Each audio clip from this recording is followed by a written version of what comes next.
আসসালামু আলাইকুম। আমি Tanjina. Welcome to my channel. আশা করি সবাই ভালো আছেন।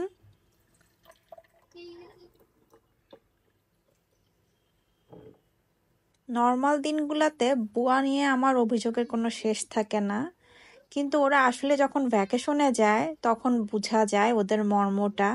কিন্তু ওদের এই ছোট ছোট কাজগুলাই আমাদের জীবনটাকে অনেক আগে নিয়ে চলে যায়। আমার সব হেল্পিং হ্যান্ড বাড়ি যাবার পর থেকে ঘরের সব কাজই আমার করতে হচ্ছে। ভিডিওটাও ঠিকমতো আমি করতে পারতেছি না। তো আসলে ওরা কাজ ঠিকমতো না করলেও ওদের মর্মটা আমাদের লাইফে অনেক বেশি। আজকে সকালে নাস্তার জন্য আমি এখানে বানাচ্ছি খোলাজা পিঠা। এই পিঠাটা আমি প্রথম দেখেছিলাম, অনেক বড় হয়েই আমি রেসিপিটা দেখেছি আমার এক প্রতিবেশী আন্টির কাছে। ওনাদের বাড়ি নোয়াখালী ছিল। উনি প্রথম এই পিঠাটা বানিয়ে আমাকে খাইয়েছিলেন। খেতে যে আমার এত ভালো লাগছিল। আমি নর্মালি দেখতাম মাটির পাতিলায় রান্না করতো, আমি কখনোই মাটির পাতিলায় করি নাই। ওনার কাছ থেকে আমার রেসিপিটা শেখা। দুইটা ডিম ফার্স্টে আমি ভেঙে নিয়েছি, তার মধ্যে হালকা গরম পানি দিয়ে দিলাম, তারপরে লবণ আর চালের গুঁড়া দিয়ে দিয়েছি। এখানে আমি হালকা গরম পানি দিয়েছি কারণ যেহেতু আমার চালের গুঁড়াটা শুকনা, তাই আমি হালকা গরম পানি ইউজ করেছি। আপনাদের যদি একদম ভাঙানো চালের গুঁড়া হয় তাহলে গরম পানি না দিলেও হবে। ভালো মতো মিক্স করে প্যানে দিয়ে দিব। আমি এখানে ননস্টিক ফ্রাই প্যান ইউজ করতেছি। খোলাজা পিঠা বানালেই খালি খালি আসলে খাওয়া হয়ে যায়, অন্য কিছু লাগে না। তবে মাঝে মধ্যে আমি খোলাজা পিঠাটা গুড় দিয়ে খাই, আবার গরুর মাংস দিয়েও খাওয়া হয়, বেশ ভালোই লাগে। আজ আসলে বানাতে বানাতেই আমরা সবাই খেয়ে ফেলেছিলাম। এবার আসল কাজে আসি। সব গতকাল রাতে যত হাঁড়ি পাতিলগুলো ধুয়েছি সবগুলো এখন গুছিয়ে নিব, আর সকালে যে হাঁড়ি পাতিলগুলো হলো সেগুলো এখন ধুয়ে নিব।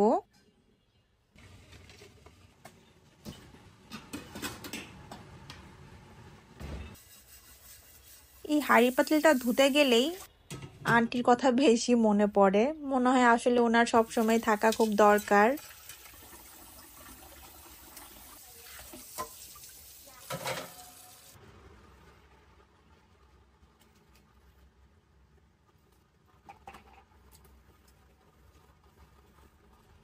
আজকে আমি আমার মাস্টার যে বেডরুমটা আছে সেটা একটু কিছু জিনিসপত্র অ্যাড করব।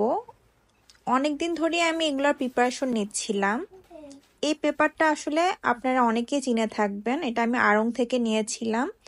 এটা হচ্ছে র্যাপিং পেপার। আমি ভাবছি দেয়ালে কোনোভাবে অ্যাড করা যায় কিনা। কাগজটাকে আমি একটু চেষ্টা করব এক সাইডে আর্চ শেপ করে নেওয়ার। সম্ভবত আমি সঠিকভাবে প্রোনাউন্স করতেছি। মাঝখানে ভাঁজ করে সাইডে একটু এঁকে নিচ্ছি যাতে দেখতে একটু আর্চ শেপ মনে হয়। কেচি দিয়ে কেটে নিব।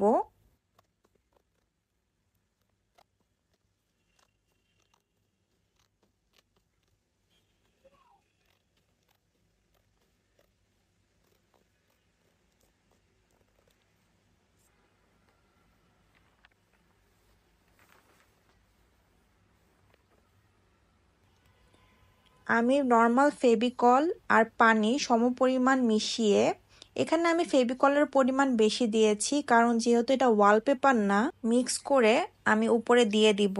তারপরে ছোট্ট একটা ব্রাশ দিয়ে পুরা পেপারটা আমি চারদিকে ভালো মতো লাগিয়ে দিব।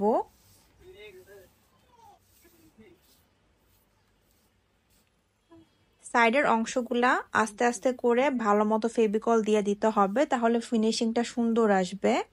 তারপরে আমি দেয়ালে লাগিয়ে দিব।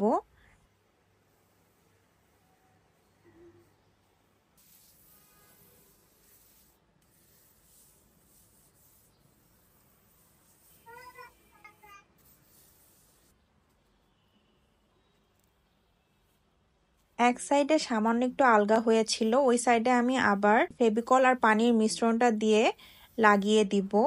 মার্কেট থেকে একই রকমের সামান্য ডিফারেন্স আছে, দুইটা ওয়ালমেট এনেছিলাম, ওই দুইটা ওয়ালমেট আমি এখানে দিয়ে দিব।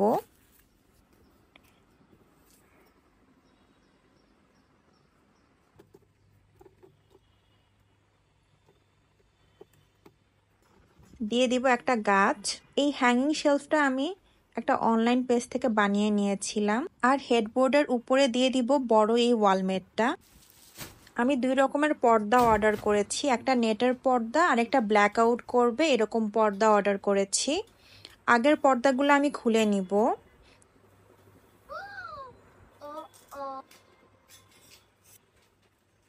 তারপরে প্রথমে আমি নেটের পর্দাটা লাগাবো।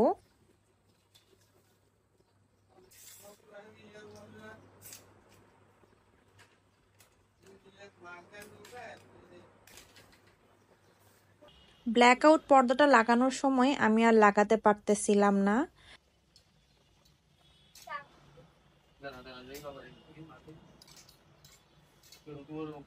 তারপরে নাসিরের হেল্প চাইলাম, নাসিরও পারলো না। আরো বড় লাগান দরকার, আরো এক সাইজ বড় লাগে। পর্দা লাগানোর যে হ্যাঙ্গারগুলা ছিল ওগুলা সাইজে ছোট ছিল, তাই আবার লোক ডাকিয়ে পর্দার হ্যাঙ্গারগুলো একটু বড় সাইজের আনতে হয়েছে।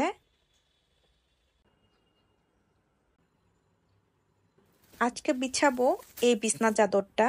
2টা বালিশের কভার ছাড়াও এক্সট্রা বালিশের কভার ছিল ডেকোরেশন পারপাসে।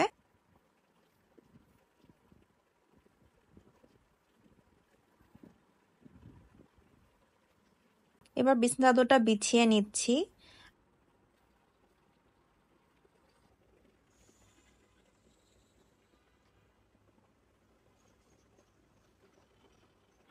তারপরে বালিশের কভারগুলো ঢুকিয়ে সবগুলো অ্যারেঞ্জ করে নিব।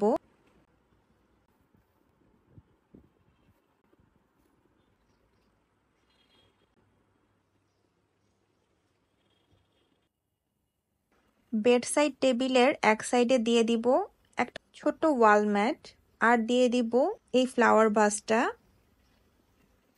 অন্য সাইডে দিয়ে দিব আড়ং থেকে আনা এই ফটো অ্যালবাম। আমার আসলে এত বড় ছবি প্রিন্ট করা ছিল না, তাই আমি কোনো ছবি দিতে পারি নাই। হয়ে গেল আমার বেডরুমের টুকটাক ডেকোরেশন। এই হ্যাঙ্গিং ল্যাম্পটাও কিনেছি আমি আড়ং থেকে। পর্দা লাগানোর জন্য যখন লোকরা কাজ করতে এসেছে তখনই ওদেরকে দিয়ে আমি এই কাজটাও সারিয়ে নিয়েছি। সিলিং এ জাস্ট একটা হুক লাগিয়ে দিয়েছে। বেডরুমটা কেমন লাগছে আমাকে অবশ্যই জানাবেন।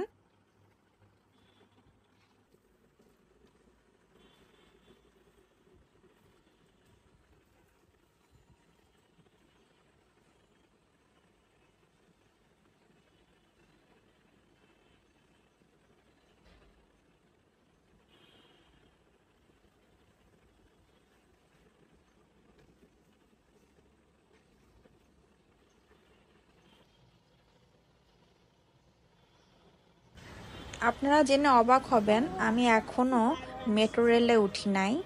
ঈদের যেহেতু ছুটি চলতেছে, তাই আজকের প্ল্যান ছিল সকাল সকালই মেট্রো রেলে উঠব, কিন্তু এসব ঝামেলার কারণে একটু দেরি হয়ে গেল।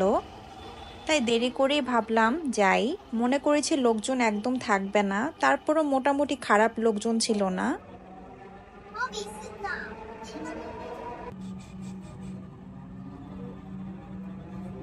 Station Palluri.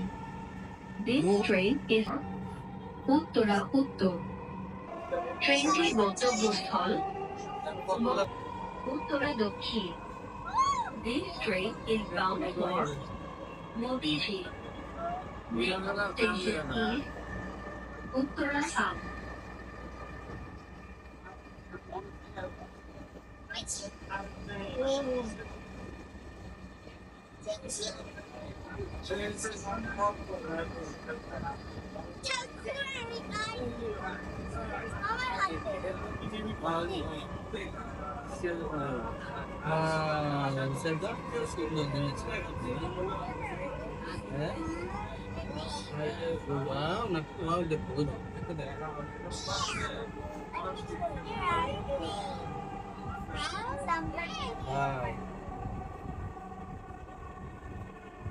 Uttara Dakhin. Please stand clear of the doors.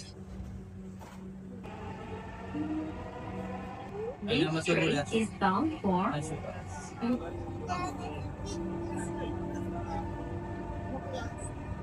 বাসায় এসেই আমি ঝটপট লাঞ্চের প্রিপারেশন নিলাম। ঝটপট লাঞ্চ বলতেই আমার কাছে মাছ ভাজা আর ডালটা বেস্ট মনে হয়। খেতেও খুব ভালোই লাগে এই টাইপের আইটেমগুলা।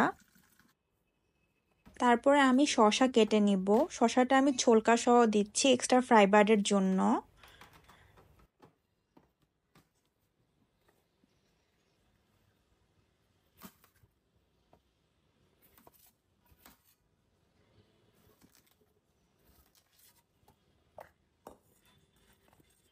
তারপরে আমি শসাটা ধুয়ে ডালের মধ্যে দিয়ে দিব।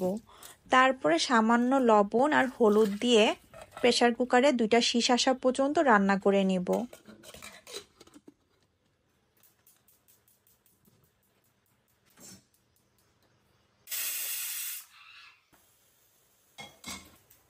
রসুন কাঁচামরিচ দিয়ে ডালটা বাগার দিয়ে নিব।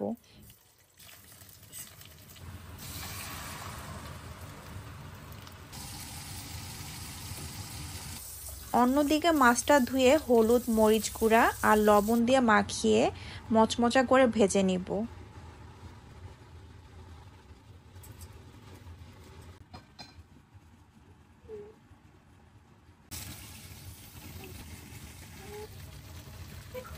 হয়ে গেল আমার আজকের রান্না বান্না। আশা করি আমার আজকের ব্লগটি আপনাদের ভালো লেগেছে। যারা শেষ পর্যন্ত দেখলেন তাদের অসংখ্য ধন্যবাদ। ইনশাল্লাহ সামনের বৃহস্পতিবার নিয়ে আসবো আপনাদের জন্য নতুন কোনো ভিডিও। সেই পর্যন্ত সবাই ভালো থাকবেন। আল্লাহ হাফেজ।